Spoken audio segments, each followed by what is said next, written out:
Es ist ein Raum, in dem Leute Erkenntnisse aus den Wolken bekommen möchten. Sokrates schafft alternative Fakten. Es ist Brauch, dass man das Phrontisterion leicht bekleidet betritt. Es geht darum, mit dem schwächsten Argument trotzdem zu gewinnen.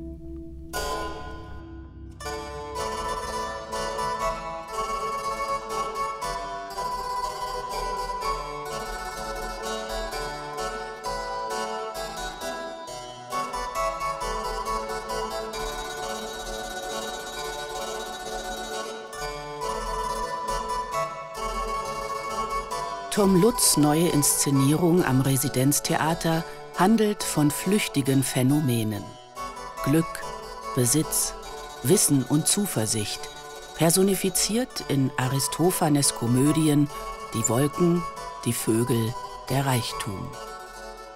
Pandemiebedingt ist nun auch die Aufführung des Stücks flüchtiger als geplant und in bessere Zeiten verschoben. Um einen Vorgeschmack auf die Inszenierung hinter den geschlossenen Theatertüren zu geben, haben wir die letzten Probentage vor dem eigentlichen Premierentermin mit der Kamera begleitet. Und so öffnet die Denkfabrik des Sokrates, in der das Stück angesiedelt ist, einen Spalt breit seine Tür und zeigt, wie die Denk- und Wolkenbildungsprozesse auf und hinter der Bühne flüchtige Gestalt annehmen. Aristophanes gilt als der Erfinder des Prinzips, durch Komödie und durch Witz die Wahrheit zu sagen. In seinen Stücken endet alles im Absurden. Er gibt alles dem Gelächter preis, inklusive sich selbst. Um 450 v. Chr. schreibt er Komödien mit so prägnanten Titeln wie Der Frieden, Die Ritter, Die Wespen, Die Frösche, Das Alter. Der Theaterregisseur Tom Lutz hat die Idee, einen Abend zu weben, der sich um das Flüchtige dreht und der Motive, Ideen und Anliegen aus 3 Stücken von Aristophanes vereint. Das Skript schreibt Tom auf Basis der Originaltexte selbst. Bei dieser Liste sind mir 3 Titel aufgefallen: Die Wolken, die Vögel, der Reichtum. Als Triptychon des Flüchtigen. Ich glaube sehr an so einen gewissen Magnetismus. Also ich fange so oft im Theater mit den Titeln an. Und dann ist es quasi Detektivarbeit, um dann herauszufinden, was schlummert da für ein Abend dahinter. Das ist ein faszinierender Vorgang, wie man sich selber, den eigenen Ideen eigentlich auf die Schliche kommt. Es ist aber in dieser Arbeit nicht so, dass am Anfang, wenn wir dann tatsächlich mit dem Ensemble anfangen zu proben, es so etwas wie einen Ablauf oder ein Stück gibt, sondern tatsächlich ist das eine Puzzlearbeit. Das fand ich sehr interessant, dass ich alle einzelnen Momente kannte und man dann ausprobiert, aber welche Geschichte erzählt sich eigentlich in einer bestimmten Reihenfolge.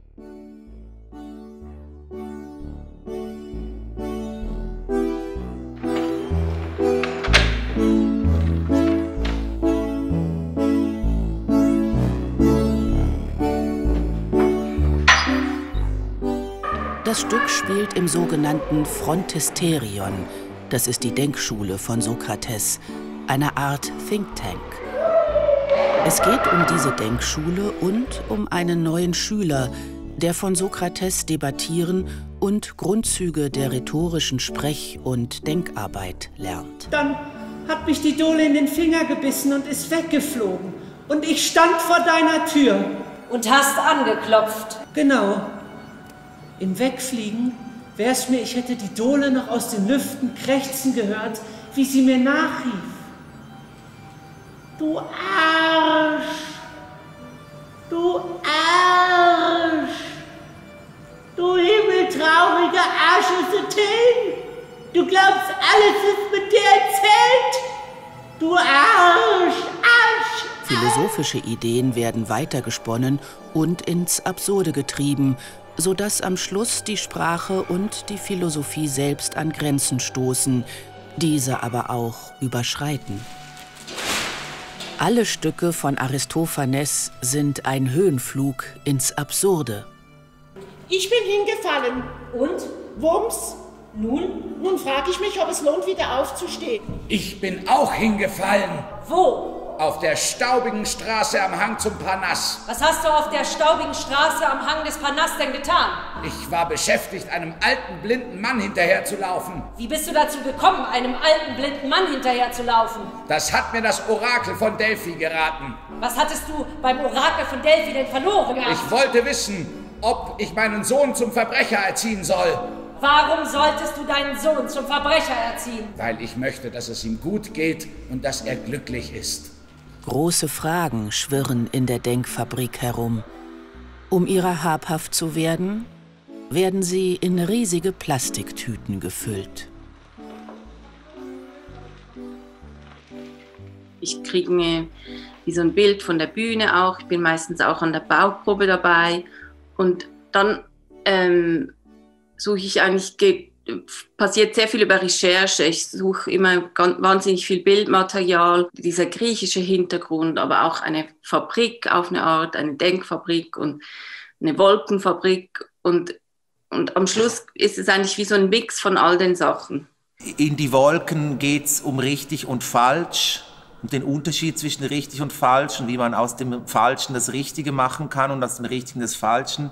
In die Vögel geht es im weitesten Sinne auch um den Akt der Demokratie und um wie die Demokratie auch angreif- und verführbar und auch richtig und falsch ebenfalls sich zueinander verhalten. Und in die Reichtum geht es um Geld, ne? um die richtige Verteilung vom Kapital. Liebe AthenerInnen, weit über die Hälfte unserer Probleme beginnen dort, wo das Geld im System stillsteht und nicht mehr weiterfließt wie das Blut in einem gesunden Körper. Es beginnt sich anzuhäufen und gibt dem, in dessen Vorgarten es sich zufällig anhäuft, die Macht, seinem notleidenden, eifersüchtigen oder bedürftigen Nachbarn Geld zu leihen und dann noch mehr Geld als Miete für die Leihe zu bekommen. Ein Geldstück sollte ebenso wie wir langsam altern, langsam sterben und im Verfall Platz schaffen für Neues.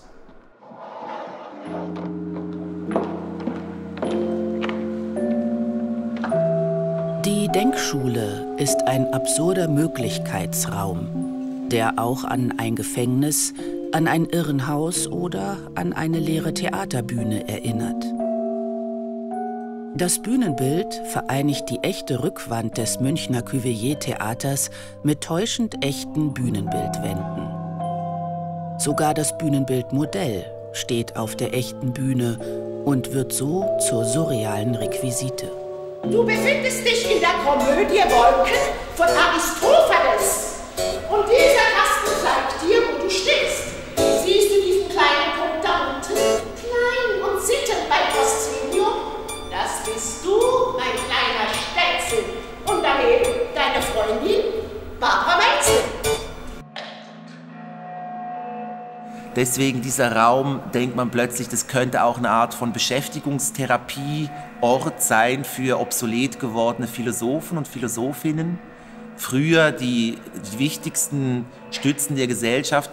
Heute kann sich das ja niemand mehr wirklich leisten. Wir haben keine Zeit mehr für Philosophie. Also der Staat sagt, wir müssen jetzt den Apparat retten, wir haben jetzt keine Zeit für philosophische Gespräche. Irgendwann denkt man aber auch, das führt einen dann ins Irrenhaus, wenn man diese Leute hat, die von sich denken, sie seien Platon und Aristophanes und Sokrates und haben große, wichtige Gedanken, die sie miteinander teilen, Streitgespräche führen, Rededuelle. Aber eigentlich ist es ein Irrenhaus. Längst schon drängt's mich, alles, was gegen mich spricht, zu entkräften, indem ich einfach das Gegenteil sage. Ja. Das Argument der Schwächeren heißt nur deshalb so, weil es als Erster auf den Gedanken kam, den Bräuchen und Gesetzen konträr zu widersprechen. Und das, mein Freund und Neumondjäger, ist mehr wert als aber 1000 Goldstücke. Wer das Argument der Schwächeren wählt, hat schon gewonnen. Stark. Und jetzt verzupf dich. Ich mag dich nicht mehr sehen. Ein anderer Aspekt, würde ich noch sagen, ist, dass es in diesem ganzen philosophischen Argumentieren, Philosophieren ja ganz wesentlich auch um eine Vorstellung von Wahrheit gibt oder eine Frage, was Wahrheit ist, wie sie erzielt werden kann oder wie auch jemand Recht haben kann. Und das ist sicher auch ein Thema, das heute nochmal sich zugespitzt verschärft hat oder vielleicht auf einem viel größeren Maßstab unklarer ist, was eigentlich gerade wahr ist und was man wissen kann, insbesondere über die Zukunft.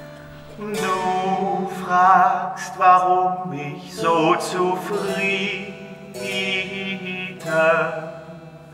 mit dir zusammenleben kann.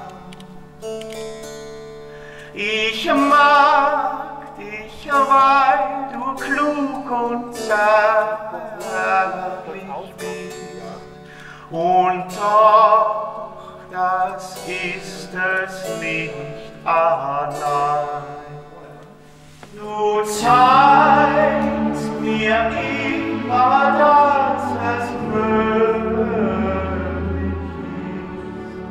ist. Ganz Aber man darf sich die Aufführungen im Dionysos-Theater 450 vor Christus als sehr musikalische, klangliche, sinnliche Vorgänge, Rituale vorstellen und das versuchen wir auch.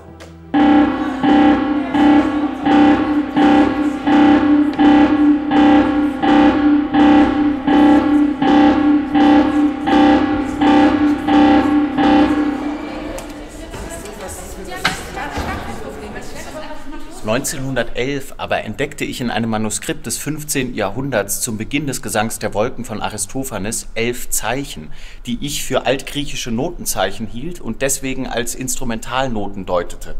Freilich gibt es für viele dieser Zeichen kein Äquivalent in unserem heutigen Notensystem und das Ergebnis meiner Übertragung klingt demnach äußerst rätselhaft. Text. Ihr sitzenden Menschen, verfallen dem dunklen Geschick. Und jetzt das Muster von vorne und übereinander. Musik und Text zusammen. Aber ich dachte... Nicht denken jetzt.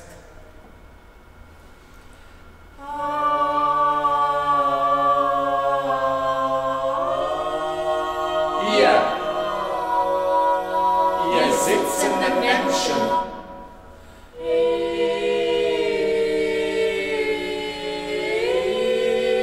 verfallen dem dunklen Geschick.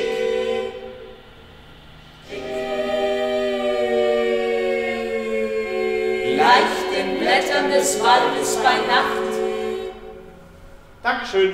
Bitteschön. Wir wissen so gut wie nichts. Ich habe dann auch recherchiert, was es dazu gibt. Also ich habe auch eine Sammlung gefunden von Versuchen, von Transkriptionen, von irgendwelchen Angaben in Chorstellen, sogar von ein Beispiel sogar von Aristophanes, die sich aber dann hinterher erwiesen hat, dass die eigentlich von einem Mönch vielleicht im 15. Jahrhundert dann hinzugefügt worden ist. Und man weiß es einfach nicht, wie es geklungen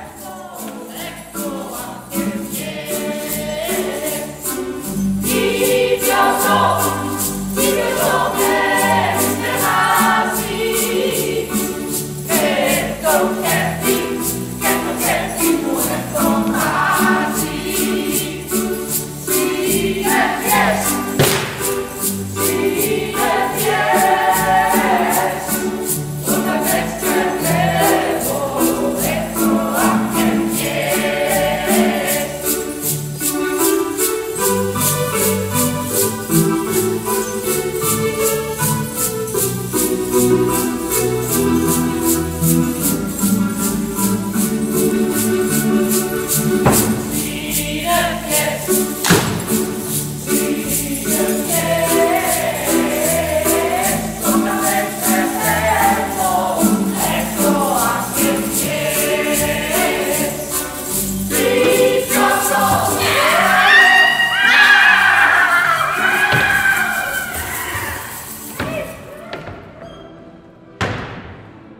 Im Moment, wo die Theater geschlossen sind, ist der absurde Vorgang einer Theaterprobe noch ein bisschen absurder.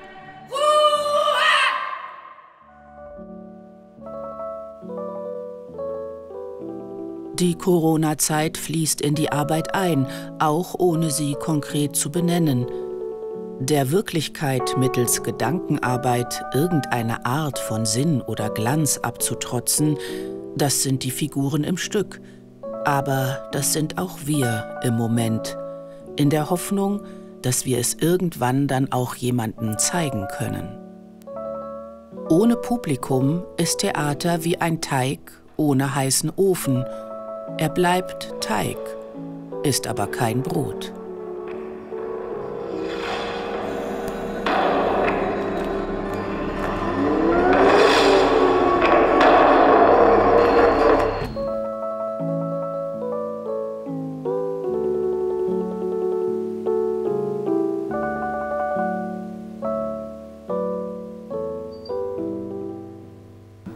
Die Abkapselung in einem Raum, wo eigene Regeln herrschen und wo sich Figuren eingenistet haben, die nach eigenen Regeln sich eine Wirklichkeit erschaffen, hat mich schon immer sehr fasziniert am Theater grundsätzlich. Und auch deswegen sind alle meine Stücke mehr oder weniger so Kammern. Wir haben im Bühnenbild ein Fenster, was sich zur wirklichen Welt öffnet. Und es gibt mehrere Szenen, wo wir versuchen, dass unsere Philosophen durch quasi dieses Bühnenbild Fenster in die wirkliche Welt hinaus gucken wie in ein Rätsel, was sie nicht lösen können, die wirkliche Welt als Rätsel. Und die Verzweiflung darüber, dass man die Welt nicht verstehen kann, wie sie sich gerade verhält, nicht nur in der Corona-Situation, sondern es sind ja auch noch andere Dinge, durchaus in heller Aufregung. Und unsere Figuren in diesem Stück verzweifeln auch an dem. Aber das haben sie schon vor 2000 Jahren auch schon gemacht. Also sobald man das Fenster öffnet und hinausschaut oder noch schlimmer, sobald man aus seinem Bett aufsteht und aus der Haustüre geht, beginnen ja die Probleme.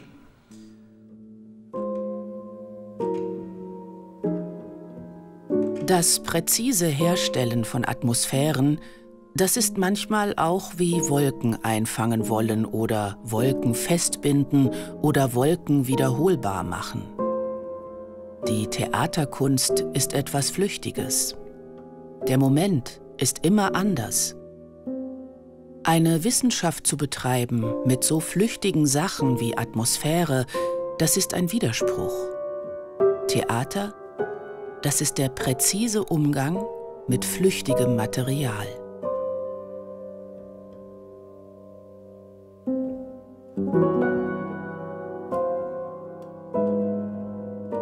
Es ist wundervoll zu beobachten, wie ein Gedanke langsam Form annimmt am trüben Himmel des Bewusstseins. Noch wundervoller, wenn ein leichter Wind ihn weitertreibt. Und am allerwundervollsten ihm hinterher zu winken, wenn er sich wieder auflöst und zu nichts wird, bevor er fertige Gestalt angenommen.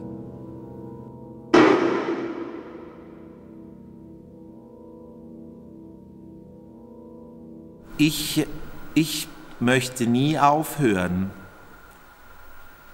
Ich finde das ewige weiter versuchen, weiter verfeinern eigentlich das Schönste. Ich liebe Anfänge und weitermachen. Enden habe ich nicht gerne. Schlüsse mache ich nicht. I don't do endings. I don't deal in endings. Oder?